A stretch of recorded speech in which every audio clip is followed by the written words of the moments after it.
Que a graça de nosso Senhor Jesus Cristo, o amor de Deus, Pai e a comunhão do Espírito Santo sejam com todos vocês agora e sempre. Amém. Queridos irmãos, irmãs, querida comunidade, amigos de perto e de longe, estou lendo, um dos livros que eu estou lendo no momento é O Discípulo Radical, de John Stott. É o último livro, eu apresento aqui, quem não conhece, é o último livro escrito por este pastor anglicano, inglês. Imagino que todos vocês já devem ter ouvido algum livro, lido algum livro, ouvido falar deste homem. Talvez você estranhe o título, mas se puder olhar com atenção a capa do livro, o título John Stott, no prefácio explica, estão vendo talvez aqui uma árvore invertida e as raízes entrando dentro da palavra radical. No prefácio, John Stott explica que radical vem de radix, raiz.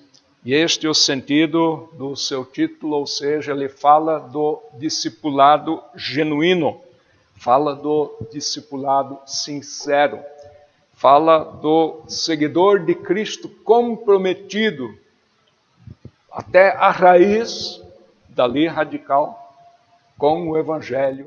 O autor se propõe a apresentar 8 características deste verdadeiro discipulado, características que nós precisamos levar a sério, embora muitas vezes não sejam levadas tão a sério. E na introdução ao primeiro capítulo, John Stott enfatiza que nós como cristãos e nós também como igreja temos em relação ao mundo uma dupla responsabilidade.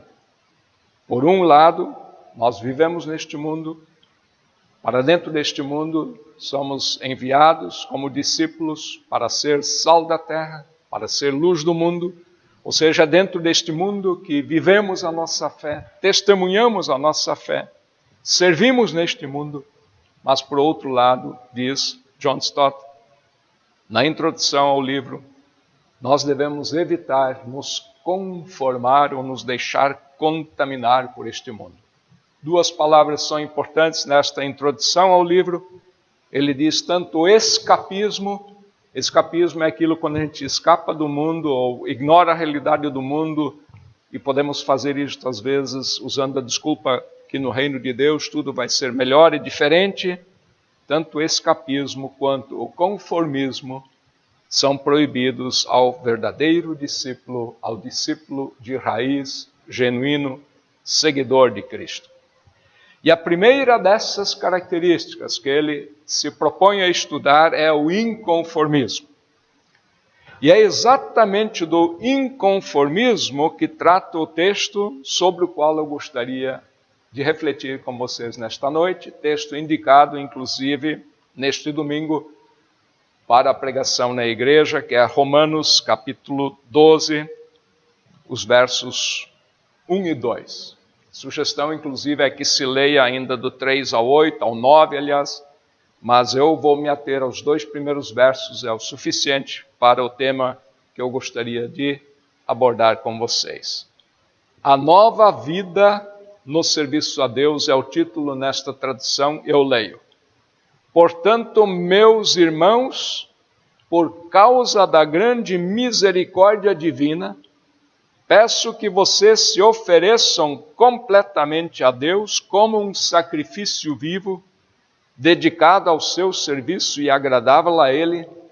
Essa é a verdadeira adoração que vocês devem oferecer a Deus. Não vivam como vivem as pessoas deste mundo, mas deixem que Deus os transforme por meio de uma completa mudança da mente de vocês. Assim vocês conhecerão a vontade de Deus, isto é, aquilo que é bom, perfeito e agradável a Ele. Vale a pena, queridos irmãos, ler este texto também numa outra versão, na tradução de Almeida, para comparar com esta leitura que eu fiz na tradução da Bíblia da linguagem de hoje. Ainda lembrando que a carta do apóstolo Paulo aos Romanos é um dos textos mais importantes de todo o Novo Testamento.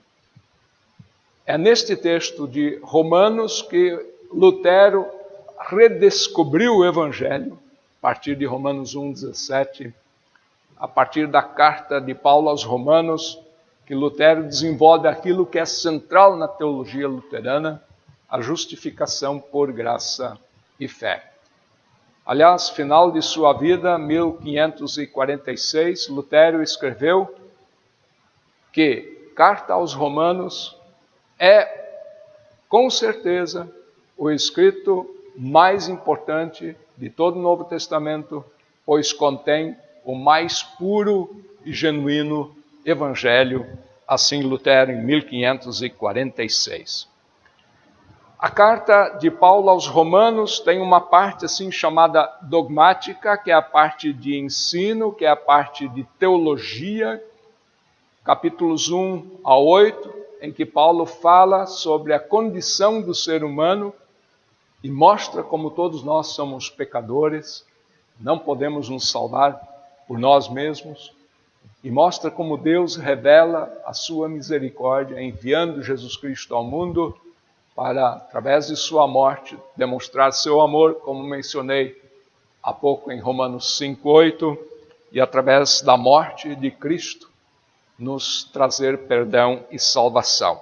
Capítulos 9 a 11 são ali uma parte em que Paulo fala sobre a relação com os judeus, o que isso significa para o povo judeu. E agora é importante, a partir do capítulo 12, onde nós lemos os 2 primeiros versículos, vem o que é a consequência, o que é o resultado, o que é a parte prática na vida daqueles que creem no que fala nos capítulos anteriores, onde Paulo fala da misericórdia de Deus revelada em Jesus Cristo. Vejam, queridos irmãos, então o nosso texto, esses 2 versos, Paulo apresenta as consequências, os resultados deste fato de Deus nos visitar em Cristo, de Deus nos acolher em Cristo, de Deus nos perdoar, nos justificar, nos declarar justos pela morte de Cristo e nos salvar unicamente por meio da fé, exclusivamente por meio da fé em Jesus Cristo. Paulo apresenta agora 2 consequências, 2 resultados. Primeiro, que nos entreguemos, diz Paulo, totalmente, sem reservas, nas mãos desse Deus, e desta forma, vem ao nosso encontro. Verso 1 do nosso texto, pode conferir. E se você olha o texto, porque a palavra sacrifícios está no contexto ainda do culto judaico, em que eram trazidos os sacrifícios ao culto no templo, e Paulo agora diz que nós somos convidados a oferecer os nossos corpos como um sacrifício vivo e agradável a Deus, ou seja, nós não trazemos mais algo para Deus, mas nós mesmos somos como que o sacrifício, ou seja, nós nos consagramos, nós nos entregamos totalmente a Deus por causa de sua misericórdia. E Paulo diz, este é o verdadeiro culto, esta verdadeira adoração. Só isto, queridos irmãos, este primeiro verso daria uma pregação. Muitas vezes nós estamos preocupados se aquilo que nós oferecemos a Deus é do seu agrado, é da sua vontade. O louvor que eu canto agradou a Deus? A oração que eu fiz foi do seu agrado? O que Paulo está dizendo, que não é algo que eu trago, mas sou eu mesmo que me ofereço e me consagro nas mãos desse Deus que em Jesus Cristo nos revela a sua misericórdia. Mas eu preciso ir adiante porque eu quero mesmo pegar o tema que está no verso 2 e que foi introduzido com o John Stott no livro Discípulo Radical. O segundo aspecto que Paulo fala é que nós, como cristãos, não podemos nos conformar com este mundo, ou seja, tanto para o apóstolo Paulo como então para o John Stott, uma das primeiras e principais consequências desta justificação por graça e fé é que o cristão, a cristã, não pode se conformar com a realidade deste mundo. O que isso significa? Como você entende isso? Pode nos ajudar, queridos irmãos, na compreensão do que Paulo fala quando olhamos o significado de conformar-se. Conformar-se é adequar-se. Conformar-se é resignar-se, é submeter-se, é aceitar a realidade dada sem questionar. É aceitar os acontecimentos, as circunstâncias, sem perguntar, escuta, isto não poderia ser diferente ou não deveria ser diferente? De forma talvez bem simples, aquilo que se diz, os nossos filhos às vezes dizem, se justificando, dizendo assim, todo mundo faz. Talvez seu filho já disse isso, sua filha, todo mundo faz, pai. E aí às vezes a mamãe diz, você não é todo mundo. Ou seja, conformar-se é isto, é olhar para a realidade do mundo e achar que todo mundo faz. Paulo e John Stott, de novo, então dizem que um cristão, a partir da misericórdia de Deus, que não se conformou com a nossa condição humana de pecador e fez algo enviando Cristo, nós não podemos nos adequar e conformar com a realidade do mundo se esta realidade não condiz com a vontade de Deus. Eu cito ainda John Stott e depois vou adiante. John Stott, neste primeiro capítulo, apresenta 4 características, tendências, ele fala do mundo com as quais um discípulo de raiz, um verdadeiro discípulo, um genuíno seguidor de Cristo, não pode conformar-se. Eu gostaria, a partir do que eu creio e de como eu entendo as Escrituras, apresentar 4 coisas com as quais eu não posso me conformar. Pense um pouco comigo, com o que você não se conforma? Com o que não nos conformamos é aquilo que nos inquieta, aquilo que nos perturba, aquilo que nos incomoda e aquilo que também às vezes nos tira o sono, porque a gente diz, não é possível, e a gente se pergunta às vezes o que podemos fazer. Gostaria de apresentar então 4 coisas com as quais eu, a partir da fé, não posso me conformar, não posso me resignar, não posso me submeter e simplesmente aceitar esta realidade. Primeiro, não me conformo com a violência contra crianças. Sim, amigos, este problema que já é enorme em nosso país, agora com o problema do coronavírus aumentou ainda mais. Talvez você se pergunte como a pandemia pode contribuir para um problema que já é enorme, a violência contra crianças e adolescentes. Isto é fácil de entender. As crianças e seus familiares estão mais em casa por causa da reclusão social que é necessária. E como a maioria desta violência é praticada por pessoas da própria família, você já sabe o resultado. Criança em casa, familiar em casa, aumenta esta prática doentia. Recentemente gerou muita polêmica, vocês devem ter ouvido isto, uma menina de 10 aninhos, que abortou uma gravidez resultado de um estupro, aliás, que ela vinha sofrendo de um familiar próximo, já durante 4 anos. O que chamou minha atenção, queridos irmãos, e o que me deixou muito indignado, e achei muito estranho, tinha muito mais gente ocupada e preocupada em condenar a menina, porque ela faria este aborto, do que denunciar o estuprador. Você não fica indignado com isso? Você se conforma com isso? É possível repetirmos simplesmente esta prática que nós, parece, no Brasil, até fazemos escola, da gente penalizar, a gente culpar a vítima, ao invés de responsabilizar o agressor. Este tema, queridos, ele é complexo, ele é longo, ele é difícil de abordar. Em relação às mulheres, acontece muitas vezes a mesma coisa.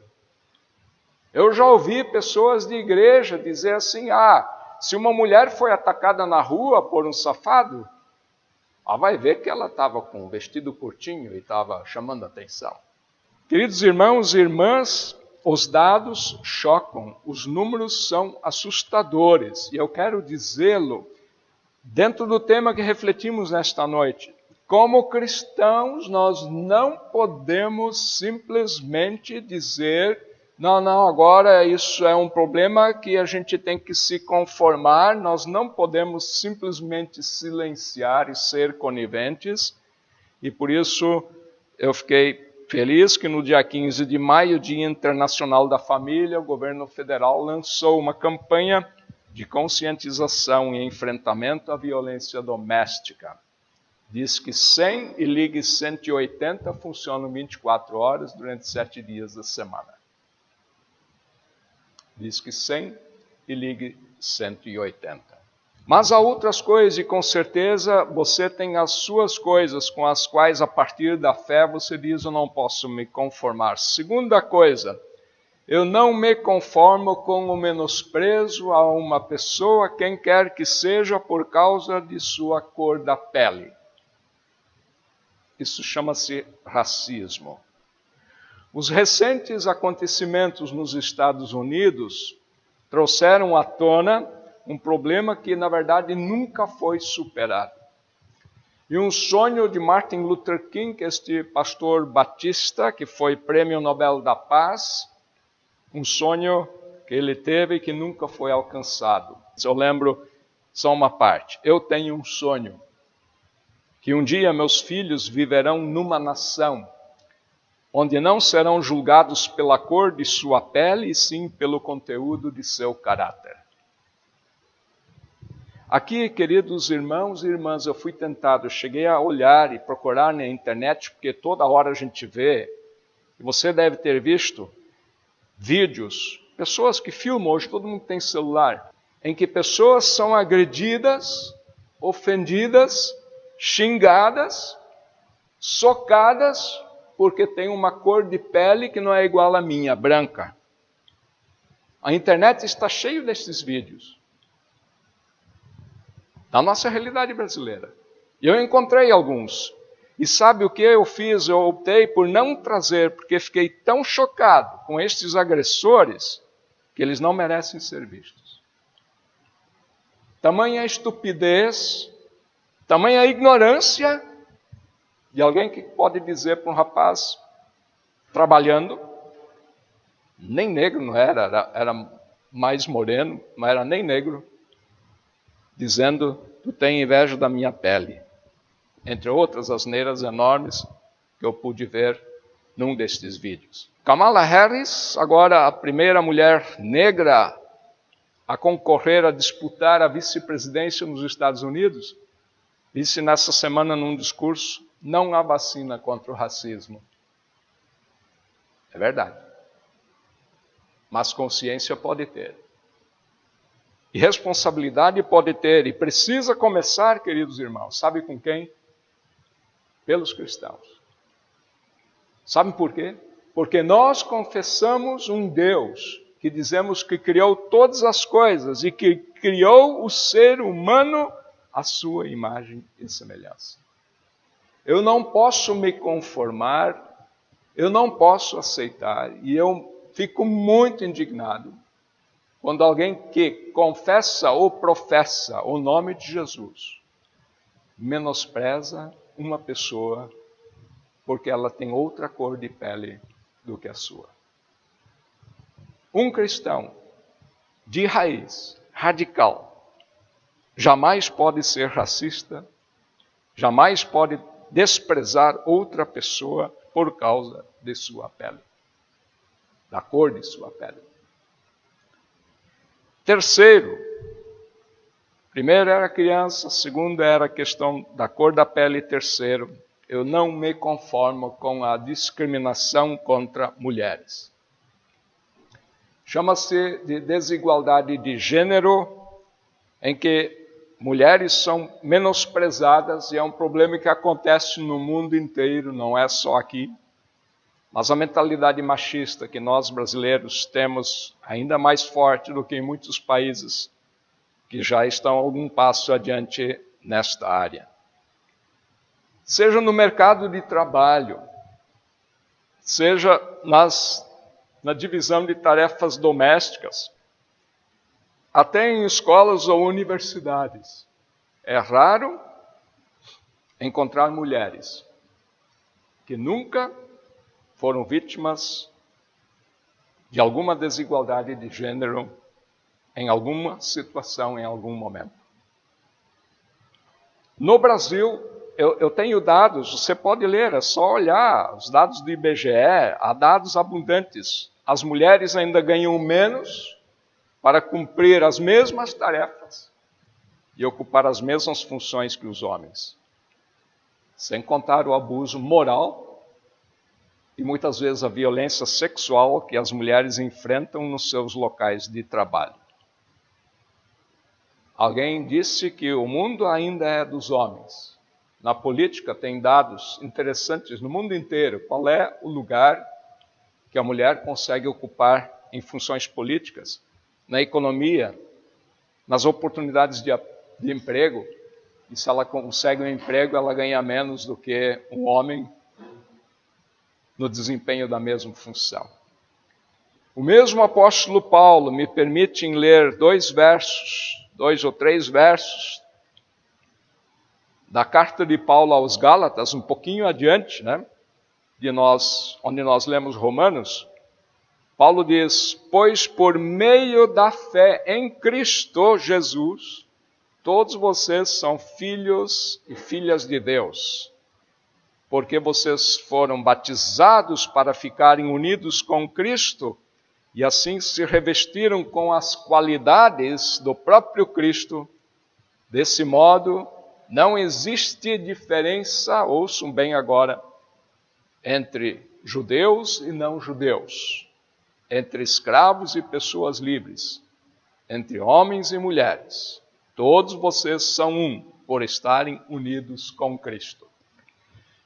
Vejam, queridos, que Paulo, ainda que ele cite uma realidade que não é mais a nossa, a discussão judeus, não judeus, escravos, livres, que não é mais a nossa realidade, a sociedade nossa não é mais estruturada dessa forma, mas o que Paulo diz no início e no fim do verso, desse modo não pode mais haver diferença entre homem e mulher. É a nossa realidade entre homens e mulheres. Por quê? Porque todos nós somos um. Através de Cristo Jesus, por meio do batismo, fomos aceitos em igualdade diante do Senhor. E para terminar, resumidamente, não posso me conformar, queridos irmãos, irmãs, quando cristãos, pessoas que se dizem cristãs, aceitam, aprovam, legitimam ou fazem uso de violência. Seja este uso agora contra qualquer ser humano, qualquer outro ser humano ou a própria natureza, seja esta violência contra crianças, contra mulheres, contra alguém que tem outra opção sexual, contra negros, contra índios, ou seja, qualquer outro ser humano. O que o nosso texto diz? Paulo, volto e concluo, o apóstolo Paulo diz: não vos conformeis com este mundo. O apóstolo Paulo está dizendo que cada pessoa que crê, vejam, queridos irmãos e irmãs, isto é importante, cada pessoa que experimentou a ação misericordiosa de Deus, não pode se conformar com mazelas, com injustiças, com os sofrimentos, com os pecados deste mundo.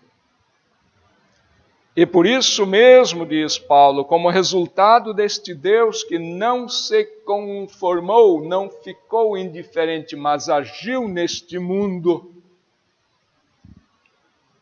em função do nosso pecado, Paulo, nos primeiros capítulos aos Romanos, nós somos convidados como resultado disto a também nos deixarmos transformar,